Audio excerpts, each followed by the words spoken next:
é o tenente Wellington Ferreira Gomes, do 4º Pelotão de Polícia Militar de Carlos Chagas, e falando sobre segurança pública e em especial dando um alerta aí às pessoas sobre um caso de estupro que aconteceu ontem em Carlos Chagas. Tenente, primeiramente, bom dia, prazer recebê-lo no estúdio da Pérola. Bom dia, Neto. Bom dia, meu amigo Rádio Ouvinte. A Polícia Militar, ela vem atuando de forma sistêmica aqui na cidade de Carlos Chagas e nós estamos conseguindo reduzir de uma forma até drástica os crimes violentos aqui, em uma média de 53% de redução, né? Aqui na região aqui de Nanuque, Águas Formosas, entre outras cidades, é a maior redução que nós temos aqui em Carlos Chagas. Então isso é fruto de um trabalho, né, de muitas operações, de muitas ações e no sentido de prevenção para combatermos o aumento da criminalidade violenta. O estupro é um tipo de crime violento. Ele é um tipo de crime violento. Nós temos também violência doméstica, né, que todos conhecem como Lei Maria da Penha, também é não considerado como crime violento, mas é algo que pode sim culminar em um homicídio, em uma lesão corporal mais grave, né, em um próprio estupro. E isto tem aumentado. Então, ou seja, está na contramão do trabalho que a polícia vem fazendo, né, de maior ostensividade, isto tem aumentado. Então, o que é a nossa preocupação? O que nós podemos fazer para prevenirmos, para evitarmos que isso ocorra, principalmente aqui na nossa cidade? Você muito bem disse que nesse período de pandemia e automaticamente isolamento social, as pessoas elas estão mais reclusas em casa. Então, a possibilidade de ocorrer um atrito familiar é muito grande, e também de um estupro, que geralmente esses estupros, principalmente o estupro de vulnerável, ele ocorre muito dentro do seio familiar. É irmão, é tio, é um cunhado. Então isso é comum, não é algo peculiar de Carlos Chagas, é algo peculiar da nossa região. Ô tenente, e eu imagino o desafio da Polícia Militar para poder prevenir com relação a isso. Toda vez que o senhor vem aqui, a gente fala sobre a prevenção, que é importantíssima, né? Vale lembrar que o senhor falou da redução dos crimes violentos na nossa cidade, e quando ele aconteceu, a gente pode falar também da resposta rápida da polícia, né? Prendendo os autores. Então, há um trabalho de prevenção da polícia com relação aos crimes que acontecem. Quando o crime vem do seio familiar, é possível haver uma prevenção? Sim. Porém, não tem como eu colocar um policial militar na frente da sua casa, da sua residência, 24 horas por dia. Não tem como eu entrar na sua casa para te orientar pessoalmente. Então, o que nós utilizamos e que tem que ser utilizado é a informação. É por isso que eu estou aqui. Porque a audiência aqui da Pérola, ela alcança todas as residências aqui em Carlos Chagas e mediações. Então é através desta audiência, é através deste contato que nós podemos passar algumas informações que são essenciais, porque esta prevenção, quem tem que fazer é você. É sua responsabilidade. Quando nós estamos falando de estupro de vulnerável, o que vem a ser um vulnerável? Um vulnerável geralmente é um menor de 14 anos de idade. Ele é considerado vulnerável. Um idoso, ele é considerado vulnerável. Uma pessoa que tem alguma deficiência, seja ela física ou mental, que a impede de se defender, ele é considerado vulnerável. E entre outras situações, né, que as pessoas podem ser consideradas vulneráveis. Geralmente essas pessoas têm alguém que é responsável por elas, tem alguém que cuida, tem alguém que olha por elas. Então esta pessoa que cuida, essa pessoa que olha, seja você pai, seja você mãe, seja você avó, que é responsável por um vulnerável, filho que é responsável por um vulnerável, cabe a você fazer essa prevenção. Aí vem a pergunta: como que eu irei fazer essa prevenção? O que eu devo fazer para fazer esta prevenção? Nós trabalhamos orientando as pessoas, aquelas que nós temos um contato pessoal, nós orientamos.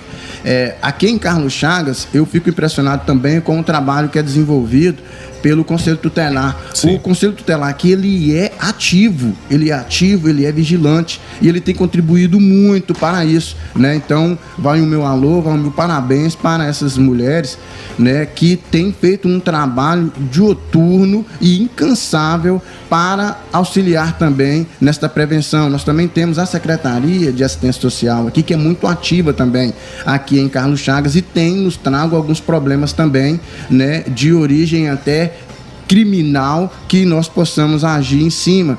Então esses órgãos, entre outros órgãos, têm nos apoiado e têm ajudado também na prevenção. Agora você que está o tempo todo com aquela pessoa, você tem condição de fazer um trabalho mais efetivo. Então como que você deve fazer isso?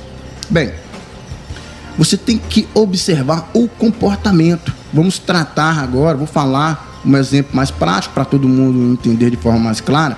Estamos falando agora de um vulnerável, menor de 14 anos, uma criança. Bem, se essa criança, do nada, ela começa a afastar de alguém que está ali no seio familiar, é motivo para você prestar atenção. Por que ela está afastando? O que está ocorrendo com ela? Ou acontece ao contrário, ela aproxima-se demais desta pessoa, né, que geralmente o abusador, ele vem com estratégias de sedução. Então, uma criança oferece um doce, um brinquedo, algo dessa natureza assim, para atrair a atenção dessa pessoa e poder abusar da confiança que essa pessoa, essa criança, ela depositou naquele abusador. Então são estratégias. Outra coisa também muito importante, os casos que nós tivemos aqui em Carlos Chagas e os casos também, pela minha experiência, a maioria deles, o abusador tem antecedente, ou seja, tem casos que esse abusador já abusou outras vezes, já tentou abusar outras vezes, e aí está dentro da casa, a pessoa sabe, talvez não quer enxergar, achou que ele curou, achou que ele não faz mais aquilo. Tudo bem, você tem que dar esse voto de confiança, mas você tem que ficar o tempo todo vigilante, Olha, e num ponto que o senhor tocou aí é interessante, com relação à mudança da vítima, principalmente quando é criança, né, de afastar ou aproximar. E a gente vê, quando isso é noticiado, algumas aberrações de pessoas dizendo: mas a criança aceitou. Gente, pelo amor de Deus, uma criança não tem como discernir sobre isso. Ela nem sabe o que é isso, ela nem sabe o que está acontecendo. E a gente vê aí, em algumas famílias, nesse caso especificamente, que foi o dessa menina que engravidou, dessa criança que engravidou do próprio tio, né? Ele citou, não sei se para defesa dele ou se realmente tem um fundo de verdade nisso, para investigar, acho que o avô e também, acho que outro tio, não me lembro mais. Mas para você ver como é um lar desestruturado. Outra coisa que vamos falar daqui a pouquinho, tá? As pessoas, às vezes, né, querendo prejudicar o possível autor, posta fotos do autor e até às vezes da vítima. Gente, pelo amor de Deus, isso é um crime tremendo, né, tenente? Bem, isso é crime, né? Isso é difamação. Dependendo da forma que for feita essa exposição ou do comentário, a pessoa pode incorrer ainda em injúria, em uma calúnia. Então, e motiva até com que as pessoas venham a querer fazer justiça com as próprias mãos, que também é outro crime. E pode até levar as pessoas, porque na verdade, gente, o que se posta na rede social, você não tem a segurança que aquilo possa ser verdade ou não. Aí que entra os meios de comunicação, onde você tem a segurança que o que foi informado é verdade. Já aconteceu casos onde a pessoa foi morta, foi linchada pela população e que era inocente. Então, se você não viu, se você não tem certeza, se você ouviu falar, não compartilha, não passa isso para ninguém, porque pode ser mentira. Exatamente, a famosa fake news, né? Fake news. Que as pessoas têm que tomar cuidado com isso. Então, a gente entende que talvez no afã de querer ajudar, a pessoa Sim. acaba atrapalhando ou mais ainda, envolvendo de uma forma que ela não gostaria. Talvez ela chegue ali e quer publicar algo para expor e ela está cometendo um crime. E aí, dependendo da situação, a quem ela está expondo é inocente e ela vai acabar sendo culpada. Exatamente. E olha, só para detalhar isso como acontece, é para você ter ideia. Todo mundo já estudou, já foi na escola. Você imagina aquela criança, principalmente criança, aquela criança que passou por essa violência sexual, né? E essa criança indo para a escola e os coleguinhas todos sabendo que ela passou por isso, né? E você sabe como é que criança é. Então você imagina como essa criança vai sofrer preconceito na escola, porque rede social hoje expõe muitas pessoas. Se você expõe uma criança na rede social, principalmente em Carlos Chagas, que é a cidade pequena, se você expõe essa criança numa rede social, a cidade inteira passa a saber quem é essa criança. Tá ok? E a partir daí, todas as pessoas vão olhar para essa criança com um olhar diferente. Na escola, os coleguinhas essa criança vai sofrer preconceito. Então, pense nisso antes de compartilhar uma foto. Por favor. É justamente por isso que eu estou aqui. E agradeço a sua participação e a audiência. Mais uma vez eu retorno a esse assunto, porque esse é um bate-papo que é interessante. Demais. Essa é uma informação que é interessante para você. Muitas vezes as pessoas fazem de forma premeditada. Elas fazem com uma certa maldade. Eu vou divulgar, mas com uma certa maldade. Outras vezes não. Faz por uma inocência ou por uma desinformação. Então é por isso que nós estamos aqui prestando esclarecimento. Você que fez de forma maldosa, saiba de uma coisa, você está cometendo crime. E você que fez de forma involuntária, inocente, você também está cometendo crime. Você também está cometendo crime. Mas a partir desse momento que você tem a informação, eu tenho certeza que você não irá repetir isso. Você que está fazendo, ou seja, faz tentando ajudar, mas neste momento você está sabendo que você está cometendo crime e ninguém quer ser criminoso. Então, com certeza. O senhor falava da prevenção, né? Para os pais, os responsáveis ficarem atentos com relação à postura da criança ou de qualquer pessoa que possa ser uma vítima, né? Então ficar atento a essa postura para a partir daí, quem sabe, né, se tiver alguma dúvida, procurar ajuda, né? Bem, nós tivemos outros casos este ano aqui em Carlos Chagas que nós não efetuamos a prisão do autor. E nós não efetuamos a prisão do autor porque quando tomamos conhecimento, já havia se passado 2, 3 dias, já havia se passado até meses.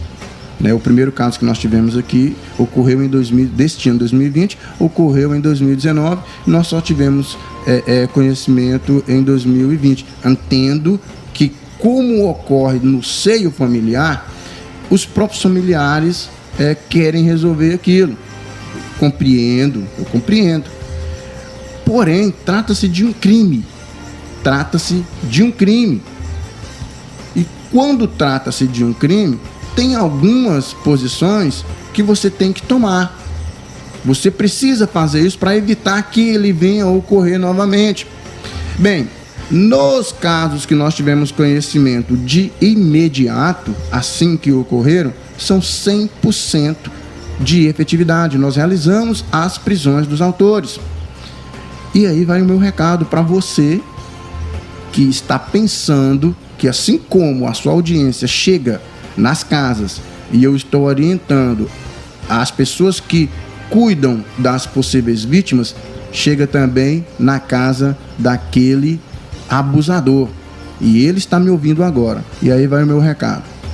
A sua paz acabará no momento que a polícia colocar a mão em você. Acabou a sua paz. Acabou. Estou falando literalmente. A sua vida não será a mesma. Não será a mesma. Dependendo da circunstância, você conhecerá um inferno aqui na terra. Porque o estuprador, ele não é bem-vindo em lugar nenhum. Ele não é bem-vindo em lugar nenhum.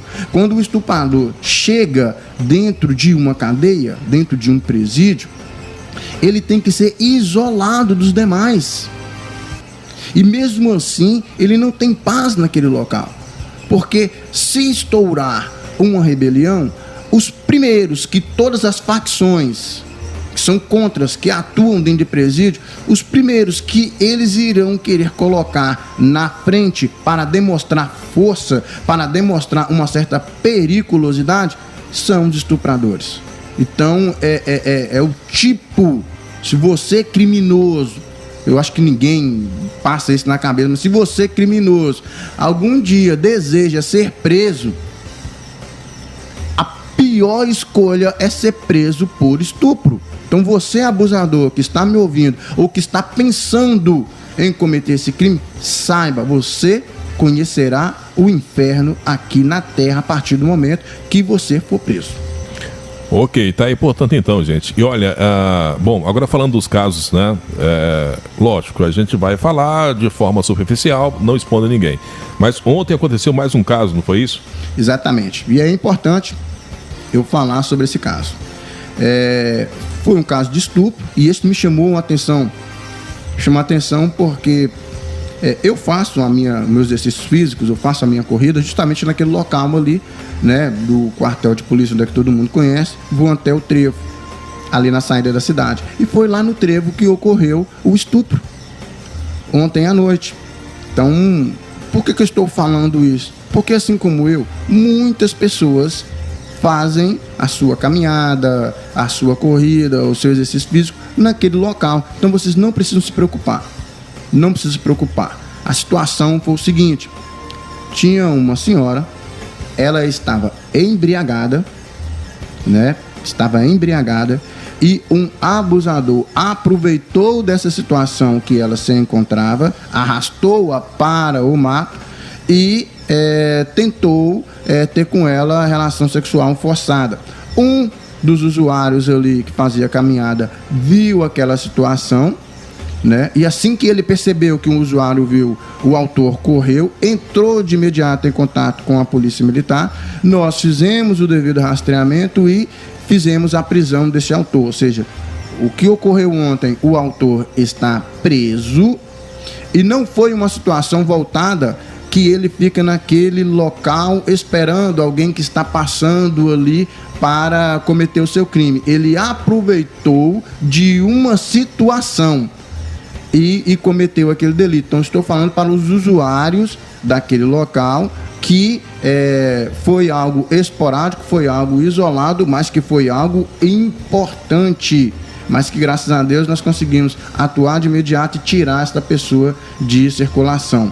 Ou seja, porque nós fomos comunicados de imediato. Se nós soubéssemos dessa situação 2, 3 dias após o fato, não teria como atuarmos de forma imediata, ou talvez nem conseguiríamos identificar um autor. E aí sim, todos ficariam com aquele receio: eu vou fazer caminhada naquele local, tem um maníaco sexual à solta por aí. Então ficaria difícil o nosso trabalho. Então as situações, quando elas ocorrem, no momento que elas ocorrem, é interessante a pessoa entrar em contato imediato com a polícia para que nós possamos desenvolver o nosso trabalho de forma rápida e eficiente.